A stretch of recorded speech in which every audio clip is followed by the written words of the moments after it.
The episodes of Jujutsu Kaisen often require being watched 2 or more times to fully process all layers of the plot and subtle details. Chapter 9 is no exception. It provides an impressive display of clustered emotions that finally unfold. The total revelation has arrived, and Goyo takes center stage. With everything happening, it's better to take things slowly. But don't worry, you're not alone. Get comfortable, and let's analyze together everything that happened in the 9th episode of Jujutsu Kaisen Season 2. Let's be honest, even if we were to gather all the strongest sorcerers in the series, I still doubt they could do anything against the most powerful of them all, which Yogo Hanami Choso thought they were going to do. Goyo expressed it perfectly. He's surprised that you thought you could defeat him. If this is all you have, it's off topic. But Goyo's self-confidence is shining. It's not surprising, considering how strong he is, but it's always great when he boasts about his abilities and claims that his opponents have no chance. However, here is where his mistake lies. Even with these circumstances against them, they were nowhere near defeating Goyo. He surpassed them all on his own, but again, defeating him was not part of the plan. The goal here is to distract him long enough for Geto to make the next move. The battle in Shibuya started on a high note, with Goyo facing the cursed spirits of special grade. But once again, Goyo showed how powerful he is as a jujutsu sorcerer, taking the curses of special grade without a single scratch.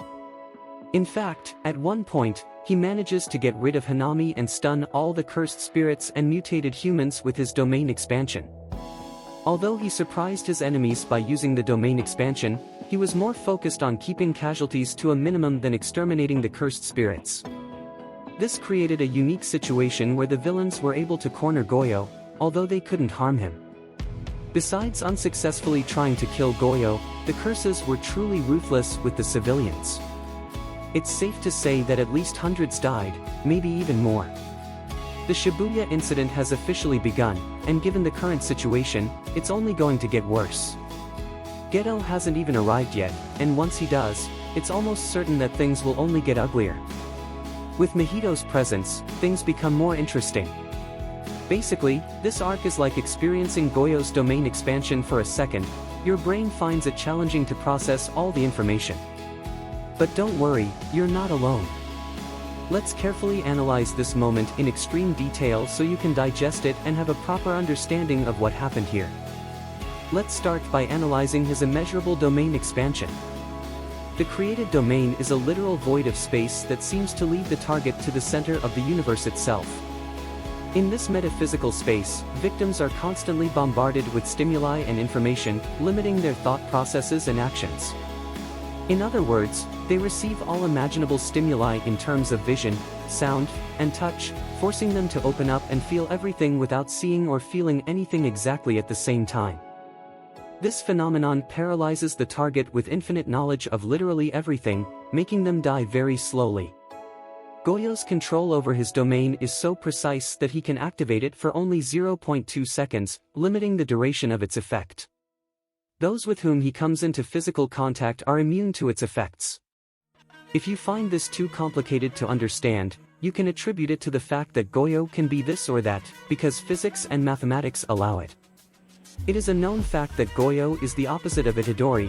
Goyo may have a cold heart, but faced with the dilemma of sacrificing a considerable number of people, with the increase in casualties, Goyo's only option was to use his domain expansion, deploy his territory, and eliminate both curses and humans.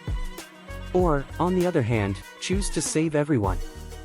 However, Goyo's concept of sacrifice is limited to humans who die because of the curses, not those killed by Goyo himself. Can you guess what decision Goyo made? He chose the option of the domain. Nevertheless, as the saying goes, even the best chef can lose an entire tomato. Indeed, Goyo could not see the complete picture. This was not about fighting and winning. No, Geto's plan was simply to contain him and then seal him in the confinement prison. After witnessing all that we have just seen, it's understandable that you might be perplexed about the prison realm or the confinement prison. But what would you say if I told you that this theme was already foreshadowed in Season 1? While the confinement prison was previously mocked, it returned to play a role in this second season to surprise us with the most unexpected twist in the entire series, the prison realm. Also known as Gokomankyo, it translates literally as the prison gate or gate to hell. As can be predicted from its appearance, it is a cursed object of special grade with a powerful living barrier capable of confining anything or anyone to a pocket realm from which the thing or person in question is sealed and cannot escape within a certain time. Furthermore, remember that there is nothing in this world that this prison realm cannot seal. It is also known as a taboo object in the Jujutsu universe, and it is mentioned to have originated from the dead remains of the Buddhist monk Gensher. However, to understand it better, there are many factors and sets of rules to put it into play. Of course, one of the most powerful cursed objects has to follow some kind of rules, doesn't it? Geto mentions all the steps to follow and triggers one of the biggest turning points in the history of Jujutsu Kaisen. So, will Goyo get out someday? The short answer is yes, but the long answer is more interesting and, of course, full of spoilers. So, we'll talk about it later, okay? The moment of truth has arrived. Finally, we can talk about the person behind all of this. This revelation was something that fans had been eagerly awaiting long before Chapter 9 unveiled it. Most of the fandom had already realized that the Geto we were seeing was fake. Finally, Goyo himself confirmed our suspicions, although it was in a rather emotional way. However, the revelation of this mastermind left many questions in our heads. Who is this vile creature that inhabited precisely in Suguru Geto's head?